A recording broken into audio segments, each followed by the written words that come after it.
Oke, assalamualaikum warahmatullahi wabarakatuh, anak-anakku. Em, kita bertemu kembali di mata kuliah statistik komputer.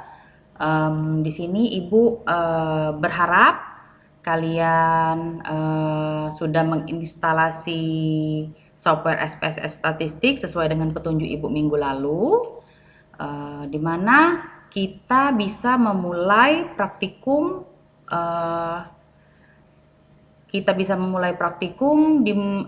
pada hari ini, maksud Ibu ya. Jadi pertama-tama nanti Ibu akan menjelaskan beberapa file-file yang Ibu kasih kemarin ya, bahan statistik kalau nggak salah itu ada kuesioner, terus ada lampiran, ada modul, ada tabel sama tutorial. Nah itu untuk pertemuan ini Ibu jelaskan dulu sekali lewat, terus baru Ibu perkenalkan kalian dengan software SPSS di tools-toolsnya itu. Jadi kalian yang pertama untuk materi hari ini kalian silakan buka file yang pertama yang bertuliskan kuesioner revisi. Oke, silakan dibuka. Oke, pada saat kalian membuka kuesioner revisi ini, file kuesioner revisi, itu ada dua tabel. Nah, yang kalian harus lakukan adalah scroll ini di sisi sebelah kanan, ini sampai ke bagian atas. Nah, nanti terkadang lupa. Ternyata ini yang disorot ini adalah bagian paling bawah. Jadi takutnya nanti nyari-nyari ini yang mana nih yang dimaksudkan dengan Ibu dengan X1, tiba-tiba ini ada X1 variabel kepemimpinan sama loyalitas, sedangkan misalkan Ibu mintanya tangible, mana tangible, ternyata itu ada di bagian atas. Makanya kalian scroll dulu sampai tabel pada posisi paling atas. Setelah di scroll sampai bagian paling atas, kalian scroll juga di bagian sisi kirinya. Nah, kayak gini. Jadi sehingga tampilannya seperti ini, ada X1, X12, X113 sampai dengan 1, 2, 3, 4, 5, ada 5 variabel. Ingat saja awalnya itu dimulai dengan warna biru ini, biru abu-abu ini. Nah, kayak gitu ya. Nah, Bu, apa sih Bu ini? Misalkan kan bingung ada 3, 3, 5, 4 dan lain sebagainya. Ini adalah namanya tabulasi. Ini adalah namanya tabulasi. Jadi nanti misalkan kalian Ibu minta membuka tabulasi, kalian harus membuka file kuesioner revisi dengan tabulasi per variabel oke ini ya. Tabulasi ini di sebelahnya ini ada tabulasi juga, ini tabulasi, tapi yang siap kita Ibu kenalkan dulu nanti ini sama ini. Nah, ini yang bakal kita olah nanti, tabulasi per variabel sama tabulasi responden. Kita buka dulu tabulasi variabelnya. Oke ya. Ini adalah tabulasi yang siap untuk diolah ya. Ini adalah tabulasi yang siap untuk diolah karena ini adalah hasil dari penyebaran kuesioner. Ini adalah hasil dari penyebaran kuesioner. 3 ini nanti mewakilin apa, 5 nanti mewakilin apa, 1 mewakilin apa, 2 mewakilin apa. Nanti akan Ibu jelaskan. Yang penting kamu tahu ini adalah tabulasi yang siap diolah ke dalam bentuk SPSS. Ya, ini variabel 1 karena ini X1. Ini X1.1 sampai dengan X1.7 itu adalah variabel X1. Ini totalnya. Total ini adalah penjumlahan dari sini ke sini. Ini kemudian yang warna krem ini adalah variabel kedua, ini ada X2. X2 sampai dengan X17, X8 sampai X2.8 sampai dengan X2.17. Ini adalah variabel kedua. Kemudian yang warna hijau muda ini adalah variabel 3. Ini ada X3.18 sampai dengan X3.26. Kemudian yang warna ungu ini X4 atau variabel 4. Ini ada X4.27 sampai dengan X4.33. Kemudian yang warna kuning ini yang terakhir adalah variabel kelima. Ini ada X5.34 sampai dengan X5.39. Nah, kemudian kalian perhatikan nomor responden. Nomor responden ini ada 1 sampai dengan sampai dengan 125 itu adalah orang yang mengisi kuesioner sebanyak 125 orang.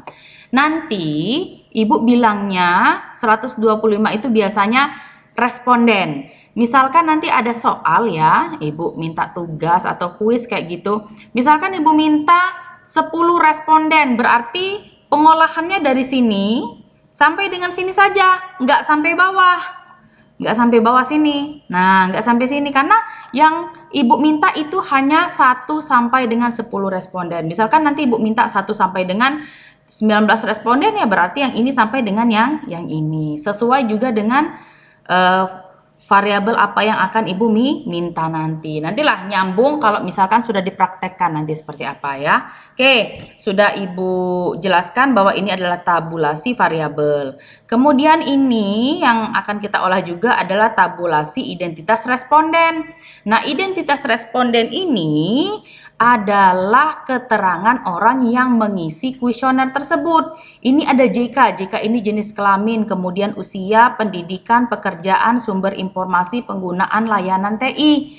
Nah, 2 ini nanti apakah JK-nya maksudnya 2 ini adalah perempuan atau laki-laki. Nah, kayak gitu ya. Nanti akan Ibu jelaskan ketika ketemu di soal prakteknya nanti. Yang jelas ini adalah Ibu kenalkan sama kalian, ini adalah tabulasi responden. Apa itu responden? Responden adalah orang yang mengisi kuesioner. Oke, lanjut kita ke mengenalkan lampiran tesis ini. Oh, ini tesis Ibu ya.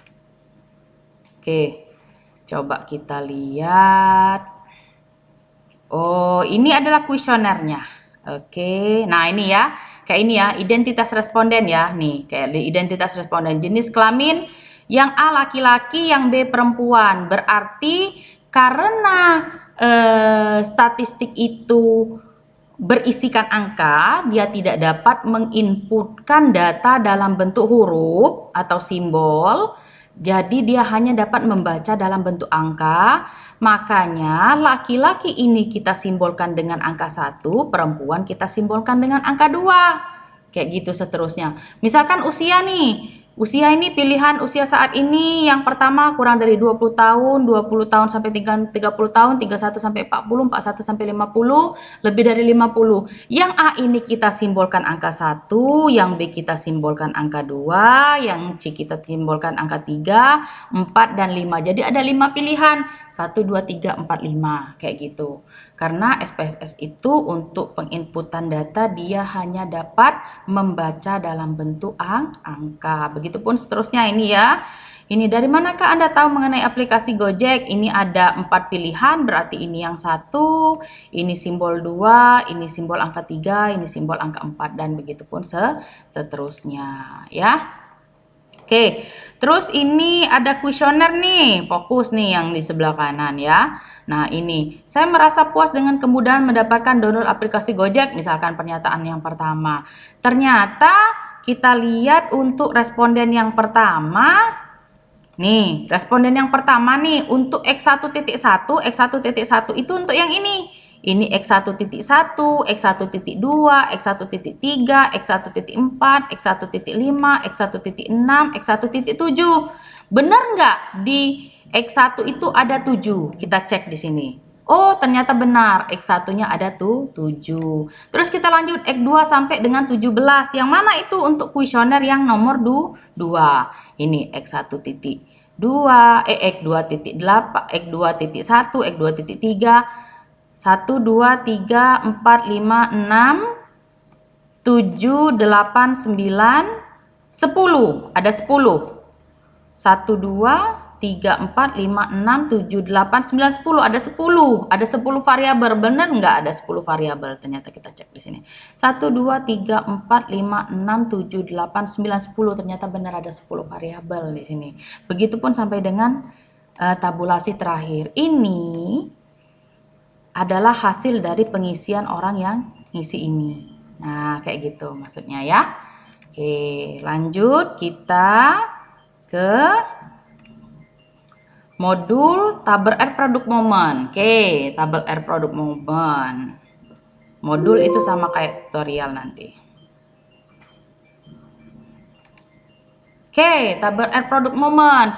Nah, ini adalah tabel yang Ibu jelaskan dalam pertemuan minggu sebelumnya, yang Ibu singgung masalah product moment. Jadi tabel R product moment ini adalah suatu ketetapan. Ketetapan itu berarti nggak bisa diubah ya. Suatu ketetapan yang mana ini adalah parameter untuk mengukur hasil statistik nanti, di mana R hitung harus lebih besar daripada R tabel. R hitung adalah hasil dari statistik pengolahan SPSS, sedangkan R tabel adalah sesuai dengan dari tabel R product moment ini. Misalkan di soal Ibu minta berapakah nilai validitas untuk mengukur variabel X2 misalkan ya. X2 tadi ada 10 pernyataan untuk 20 variabel. Kita cari nih N-nya 20. Yang mana 20 variabel? Kita lihat, oh ternyata di sini 20 variabel. Oke, ternyata di sini 20 variabel, kita pakai yang taraf signifikan 0 yang 5%. Karena 5% itu lebih besar daripada 1%, jadi kita pakai yang 5% untuk mencari tingkat kesalahan maksimal, maksud Ibu. Jadi yang paling sering digunakan itu untuk yang 5%, bukan yang 1%. Untuk 20%, oh ternyata R tabelnya adalah 0,444.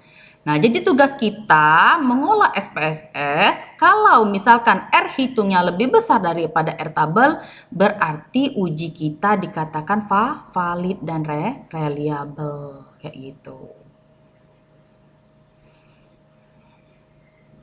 Kayak gitu maksud Ibu. Ya? Oke.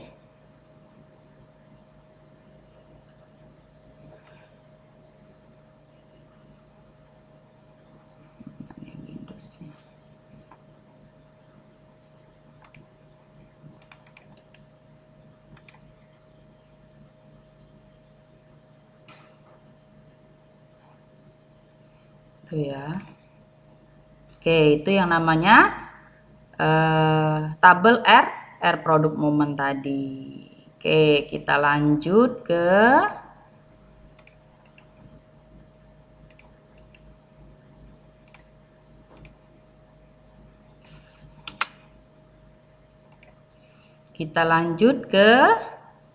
sini, tutorial SPSS versi Cindy. Oke. Ini yang akan kita pelajarin, yang akan kita olah data dan ini adalah tutorial ini adalah sebagai petunjuk dari pengerjaan praktikum kita. Tapi sebelumnya Ibu pengen kenalkan kalian dulu ke SPSS-nya ya. Jadi silahkan kalian buka instalasi SPSS yang sudah diinstal. Itu klik IBM, di program klik IBM, nanti akan timbul simbol seperti ini, simbol sigma ya, simbol sigma, seperti huruf E kebalik itu ya, yang besar itu. Nah, klik di sana. Setelah klik di sana, nanti kita pilih New Dataset. Oke, New Dataset. Oke ya, ini. Ternyata pada SPSS itu ada dua tampilan. Itu ada dua tampilan ya. Oke, ada dua tampilan. Yang pertama adalah tampilan input yang di sini. Ini adalah tampilan inputnya. Yang kedua adalah tampilan output. Oke, ini output. Nih, output. Oke, ini output. Output ini ada tulisan output ya. Output ini jangan dikotak-katik. Ya, output ini jangan dikotak-katik karena dia akan menampilkan hasil dari apa yang kita proses di input tadi. Ya. Jadi ini jangan dikotak-katik. Yang perlu kita kotak-katik itu pada saat praktikum, pada saat pengolahan data SPSS adalah di input tadi. Ya, di input tadi. Oke. Sekarang kita fokus ke inputnya. Oke, kita fokus ke input sini ya. Ini Ibu besarin. Di sini kamu perhatikan ada dua layer. Oke, ada dua layer. Yang pertama data view. Di sini ada data view. Yang kedua adalah variable view. Variable view. Nah, pada saat nanti praktikum, ingat, ketika mengkopikan dari tabulasi ini, jangan sampai salah. Jangan sampai ngopinya di variable view, dia cukup di data view. Karena apa? Karena variable view tidak dapat membaca angka. Misal, kalau nggak percaya nih. Oke, misalkan nih ada 5 variabel ya. 5 variabel. Oke, Ctrl C, kemudian kita buka input. Kita kopikan di variabel. Nggak bisa. Karena apa? Karena dia pada saat variabel, dia tidak dapat membaca nilai angka. Jadi fokus untuk penginputan itu ada di layer data view. Oke, kita buka, kita coba ya. Kita langsung masuk ke praktikum. Oke, buka file tutorial SPSS versi Cindy. Kalian baca, pokoknya intinya kalau misalkan praktikum itu fokusnya di tutorial, itu kalian ikutin aja panduan dari tutorial itu. Panduan dari tutorial itu diikutin, pasti akan ketemu nanti jawabannya. Ya, mudah kok, cuman diikutin sama persis. Jangan merubah dari apa yang tidak tertera di tutorial. Oke, yang pertama kita coba ya. Buka file Excel yang sudah dibuat atau tabulasi. Oke, ini tabulasinya. Ya. Ingat, harus scroll paling atas sama scroll di sisi kiri. Ya, ini adalah tabulasinya. Terus kita lihat lagi. Buka software SPSS versi 22 yang sudah terinstall. Misalkan kopikan hasil butir pernyataan X1.1 sampai dengan X1.7. Oke, yang diminta di sini X1.1 sampai dengan X1.7 saja. Berarti kita fokus ke variabel 1. Oke. Ya, ini tampilannya. Ini hasil kopiannya. Ini tidak tertera berapa responden. Kita coba nanti pakai 125 responden. Kita coba 125 responden. Kita copy X1.1 sampai dengan X1.7. Oke, ini ya. Dia pakai ini enggak? Pakai apa? Pakai total enggak? Coba. Totalnya dimasukin enggak nih? Oke. Oh, boleh juga masukkan skor total. Berarti sampai skor total kita kopikan. Oke, cukup dari sini sampai dengan total ya. Yang nomor responden nggak usah dimasukin nomor responden karena nomor ini sudah diwakilkan sama ini. Nih, nomornya sudah diwakilkan sama ini. Ya. Jadi kita fokus ke X1.1 sampai dengan total. Sebanyak 125 responden. Uji cobanya. Oke, ini baru batas 1 sampai, ini kan ada jedah nih, ada jedah garis. Ini nggak bisa dikopikan. Misalkan kamu ngopikannya ini nih. Nih, kamu ngopikan ngikut yang ini ya. Ini nanti akan terbaca kosong. Oke, kita coba. Nih, kita buat data view. Kita Ctrl V. Nah, nanti di sini ada 29. Padahal di sininya oke. Oke, yang ini ya 29. Oh, nggak tercopy totalnya, total dulu. Oke, total dikopikan 1 sampai 29. Oke. Total. Oke, nambah ya di sininya ya. Oke, 29 benar, 29 juga di sini sampai dengan. Oke, perhatikan ya pada saat praktikum harus total variabelnya harus sama persis ya, harus sama persis. Ini kan kosong, ini kosong. Jadi ini nggak usah di-copy, jangan kamu copy. Kelang sampai di sini 30, 30 lagi yang kita ambil, yang di atas nggak usah di-copy karena kan nggak ada isinya, ya. Oke, kita copy lagi ke sini. Oke, kita cek 58 apakah benar sampai 58. Oh, ternyata benar. Lanjut lagi ke 59-nya sampai ke total kita copy. 87 ya. Terakhir 87 kita cek lagi di sini kita copy.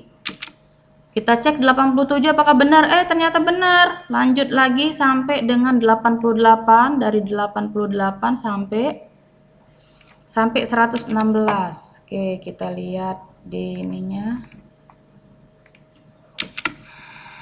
Oke, lanjut lagi 117. Oke, ini ya 117 sampai dengan 125. Dah. 125 ini kita coba untuk 125 responden. Pas ya. Jadi kamu harus pastikan yang 125 ini sama dengan 125 ini. Jadi nomor yang ini ya harus sama, jangan sampai ini 124 ataupun 126. Berarti di atas itu ada yang selnya yang kosong. Nah, sel kosong itu nggak boleh kalau dalam SPSS. Karena apa? Karena nanti akan terbaca pada saat pemrosesan. Makanya outputnya nanti berbeda. Kalau misalkan ibu kasih soal, misalkan hasil akhir ibu adalah 101,8, misalkan kalian itu 99,6, berarti nilai outputnya nggak sama, salah. Kalian ibu salahkan. Oke, kita lanjut lagi. Ini sudah terkopikan semua sesuai petunjuk tutorial. Oke, kopikan semua tabulasi. Boleh juga masukkan skor total sehingga tampilan seperti ini. Oke, lihat tampilannya sama persis gak dengan yang ini? Sama. Lanjut. Kalau sama, buka jendela variable view, kemudian ubah variabel sesuai dengan urutan, misalkan x1.1 sampai dengan x1.7 dan skor total seperti terlihat pada gambar berikut. Variabel view-nya yang di sini nanti bakal kita rubah ya. Oke, kita rubah variabel view. Buka jendela variabel view, kemudian ubah x1 sampai dengan katanya skor total. Oke, yang ini kita ubah aja x1.1, enter x1.2. nggak mau ya, pakai mouse. x1.2, lanjut lagi x1.3, terus x1.4, kemudian x1.5, kemudian x1.6, kemudian x1.7, yang terakhir skor total, core underscore total. Nah, perhatikan di sini ya. Mengapa ibu kasih tanda jeda atau untuk memisahkan kata atau kalimat itu dengan skor, atau kalian mau pakai titik boleh ya. Atau kalian mau pakai titik di sini boleh. Oke, titik boleh juga. Nah, kayak gitu. Oke, di sini nah pakai titik juga boleh. Harus ada tanda pemisah. Karena apa? Kalau dia pakai spasi, misalkan pakai spasi, dia nggak mau. Nih, nggak mau dia. Tuh, nggak mau dia. Ya. Oke. Oke, dia nggak mau. Jadi kalau ibu biasanya pakai underscore kalau ibu. Tapi terserah kalau misalkan kalian mau pakai titik kayak gitu. Oke, underscore. Oke, selesai tugas kita. Untuk di name-nya kita ubah x1.1 sampai dengan skor total sesuai dengan ini. Nih. Sesuai dengan yang di sini. Sama ya. Nih, sesuai dengan yang sini yang ibu blok. Oke, lanjut kita ke tutorial lagi. Kemudian pilih menu analyze. Pilih correlate, lalu bivariate hingga muncul tampilan sebagai berikut. Analyze, correlate, bivariate. Kita lihat. Analyze, correlate, mana correlate, bivariate. Nih, oke. Nah, kemudian kita lihat lagi. Pindahkan blok semua yang ada pada form kiri X1 sampai skor total, kemudian pindahkan ke bagian kanan seperti tampilan seperti ini. Jadi yang dari kiri dia pindah ke sebelah kanan. Kita lihat. Dari yang sebelah kiri, shift tanda panah ke bawah, atau di blok pakai mouse juga bisa. Kemudian pindahkan melalui tanda panah ke kanan sini, ya. Sehingga dia pindah dari posisi kiri ke posisi kanan sesuai dengan tutorialnya. Oke, kita lihat lagi. Oke, blok semua yang ada pada form kiri, kemudian pindahkan ke bagian kanan.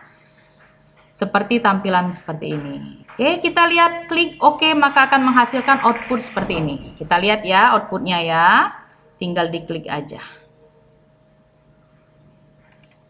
IBM-nya. Oke. Nah, langsung muncul dia di output. Nah, kayak gini ternyata. Sama nggak nih? Nih, 476, 476, 664. Kita lihat di sini. 476, 4, oke. Oke. Tuh, sama ya. Jadi intinya kayak gini. Ketika kita memproses dan sudah keluar output, ya, udah tahu output, dia akan berhasil ketika kita lihat diagonal angka 1 ini membentuk sebuah diagonal. Nah, ini angka satunya. Lihat kursor Ibu ya. Nih. Berarti balance antara apa yang kita proses kayak gitu. Ya. Skor total kita lihat di tutorialnya. Oke, ini penjelasan. Ini penjelasan atau deskripsi. Nanti kalau misalkan Ibu kasih soal, kalian harus menjelaskan atau mendeskripsikan. Ini contoh deskripsinya. Terlihat dari gambar di atas pada skor total bahwa R hitung lebih besar daripada R tabel. Kita lihat R hitungnya di skor total. Di sini. Oke, kita lihat di skor total. R hitung, ini R hitung ya, karena ini adalah hasil perhitungan yang kita olah. Untuk 125 responden,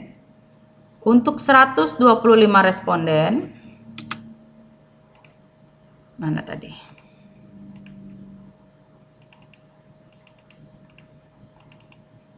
Untuk 125 responden, mana nih? Nih 125 responden, ternyata R tabelnya adalah 0,176. Fokus ya, 125 responden, karena yang kita olah tadi adalah sebanyak 125 responden. R tabelnya adalah 0,176. Kita lihat di output kita. Nah, titik ini menyatakan di depan titik adalah angka 0. 0,720, 0,7, 0,8 di atas dari 100, 0,176 di atas atau lebih besar semua nilainya dari 0,176. Maka ini dikatakan, kita lihat di sini, maka pengolahan data korelasinya berada pada korelasi yang kuat untuk dilanjutkan dalam uji validitas dan reliabilitasnya. Oke ya, ini deskripsinya.